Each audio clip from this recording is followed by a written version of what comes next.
We feel honored and privileged to have with us today in this function Dr. Arun Kumar Ramanathan Sir, who is a leading orthopedic surgeon at Apollo Specialty Hospitals, OMR, Chennai, with a special interest in foot and ankle surgery. He is in the panel of international reviewers for the Foot Journal.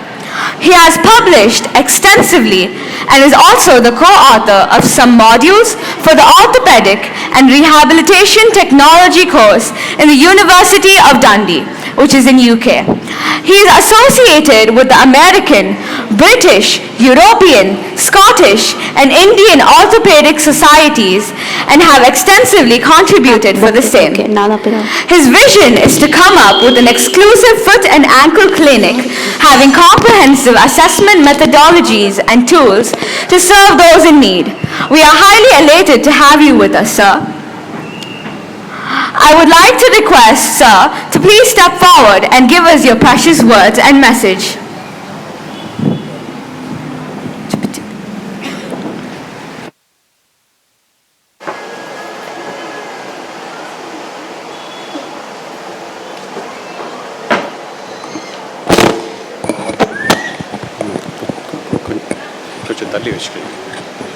Thanks. Good evening, respected chairman, correspondent, the management staff, teaching staff, and the support staff of this prestigious school, parents and students. It's my real pleasure and honor to be here with you all in this fantastic evening of this annual day function. As students, I'm sure you all have worked hard and smart to be where you are and what you are today.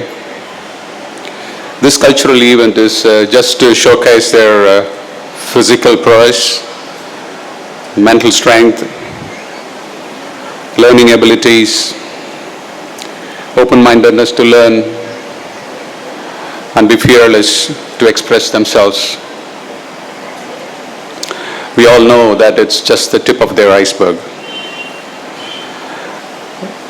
This reminds me of my school days, the annual day celebrations that I was part of as a student, the cultural activities that I was involved in, the dramas that I took part, etc., etc. Unlike you all, I studied in a small school. You guys are privileged. My parents were doctors and were busy with work most of the time. We had a live-in maid who used to take care of most of the things. And I was very playful until 8th standard. And that reflected purely in my exam marks too. Every single day I come back from school, have something to eat and drink, and then run off to the playground to play. We used to play for long hours, really long, until it really gets dark and you can't see the other person. And then get back home. Then used to take a shower and then sit to study. Nothing will go in, right? Because I'm absolutely knackered at the end of the day. And then you sit with your books in hands and then in a matter of minutes I fall asleep. This clearly reflected in the subject scores too. I used to get a lot of flack from my teachers, that I'm just wasting my time and not working to my potential. But none such came from my mom or dad.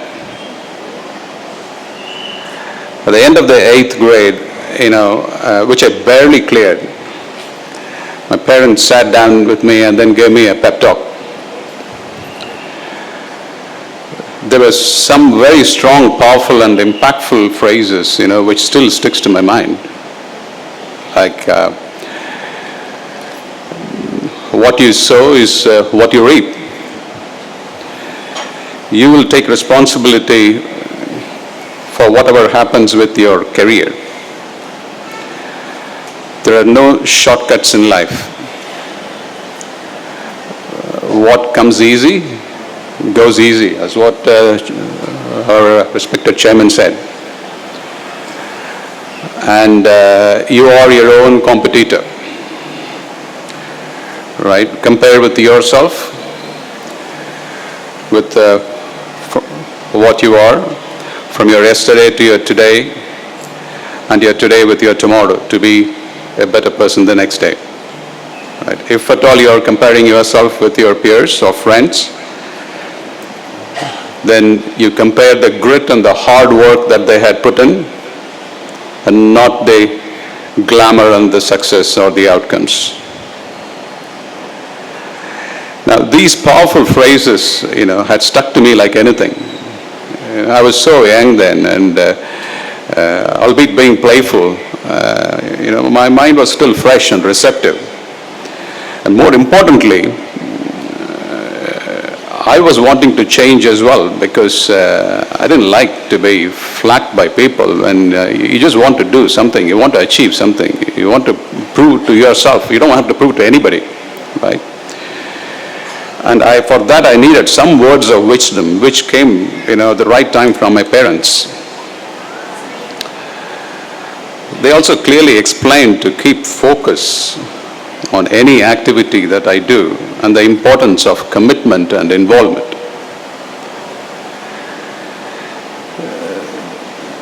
Now, it was the first session of such sorts, and that was the last two.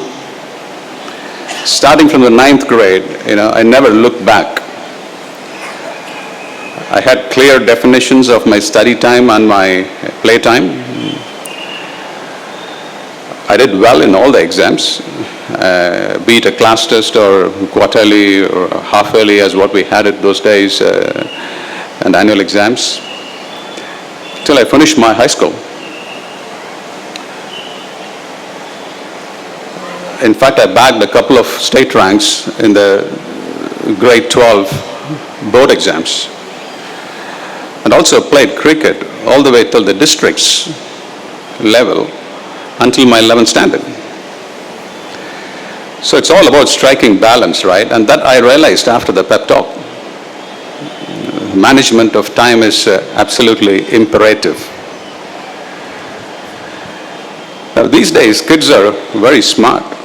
The learning options are wide, the opportunities are plenty, but it's important to be focused in life, as the distractions are more these days than what we had before.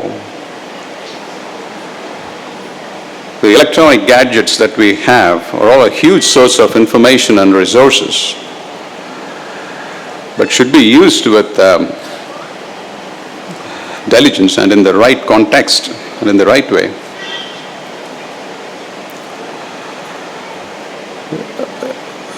All the students here are there to achieve, and they should know what is that they want to achieve. That's an important thing. Parents are a huge source of inspiration for the children, and the impact is just phenomenal, I can tell you.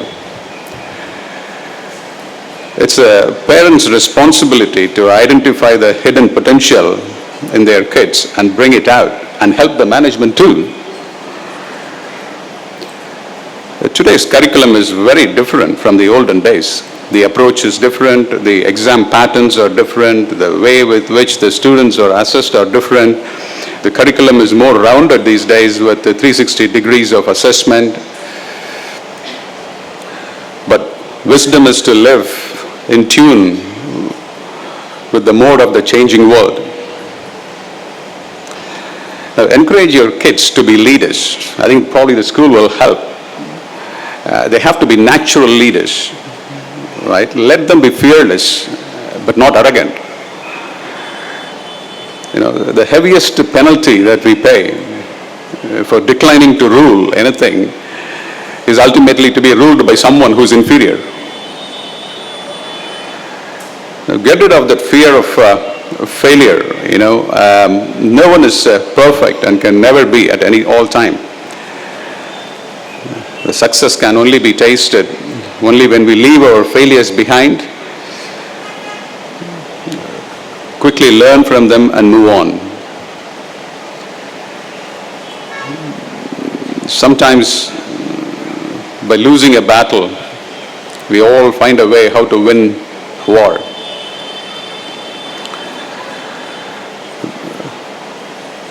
The wise always win before the fight, while the ignorant actually fights to win. So it's all about planning and execution, right? We all have enough time, and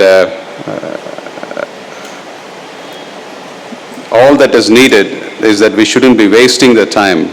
As long as we don't waste it, we are good. My orthopedic professor in the UK, he's a gem of a man. He always tells his pupils, whenever anyone goes to the exam, he always tells them, when you walk in, your score is 100 on 100. How much you get at the end of it all is what you have done it to yourself. So please don't blame the system or the examiner. See, we all need to know the rules of the game and play the game better than anybody else. We cannot cross the sea merely by standing by the side and looking at it, right? We just need to take a plunge and face the challenges. To learn to make decisions and don't be shy if that decision goes wrong. It doesn't matter. We all make mistakes. The important thing is that we have to realize we made a mistake and we don't do it again. That's an important thing. The world is a great place where we come to make ourselves pretty strong. The young people have always perplexed their elders. This is in generations. And today's young are no different. Speaking and liaising with many of them today, they all have thin wallets, but expensive tastes. They need to realize that they have to stand on their feet and own the responsibility. Be focused and show some dedication and commitment. They need to realize that the parents are there and they can always use them to lean on, but not standing on them all the time. It's a responsibility banked on us as parents and teachers to show them the detachment for a well-achieved permanent attachment. Today's generation is the future. It's our utmost responsibility to provide them with a good environment, to be physically and mentally strong, so that they can deal with any obstacles or challenges that they can face in their life and future.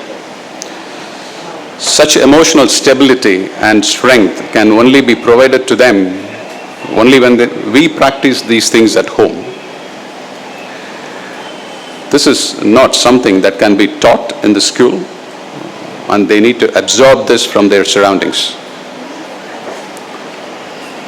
So I request the parents and teachers to take up that responsibility of providing emotional stability to this the current generation Z, as we call, and also request the youth to be strong, clear, calm, decisive, disciplined, sharp, sportive, and the most important of all, be stable.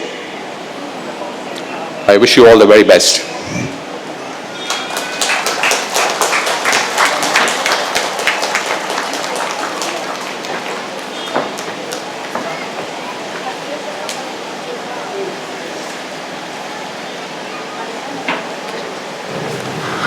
Thank you very much, sir, for your kind words. We are fortunate to have you with us today.